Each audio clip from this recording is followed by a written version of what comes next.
अस्सलामु अलैकुम वरहमतुल्लाहि ताला व बरकातुहू। मुअज़्ज़ज़ नाज़रीन, हम लोग आ गए हैं नदी पर। ये देखिए ये जमीन जमीन आसान और ठंडा पानी है। ठंडी के मौसम इसलिए बहुत ठंडा ठंडा है। पानी को बनाया गया ताकि यहाँ से पानी रोक करके उस तरफ ले जा सके, मतलब गांव की तरफ, मोहल्ले की तरफ, इसलिए बनाया गया है। और ये सिस्टम थोड़ा थोड़ा पानी इस तरफ आ रहा है, इसमें भी है, इसमें मछलियाँ भी है। और ये देखिए गाइस, ये मेरा मोबाइल है।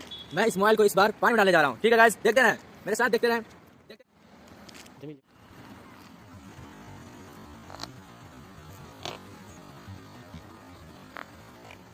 और मैं यहाँ पर पहुँचा हूँ, नदी पर आया था और हमने यहाँ पर कुछ सेल्फी वगैरह और हमने फ़ोटो लिया। गाइस ये देखिए, ये दूसरा पुल जो है, जो पहला पुराना पुल टूट गया है और इससे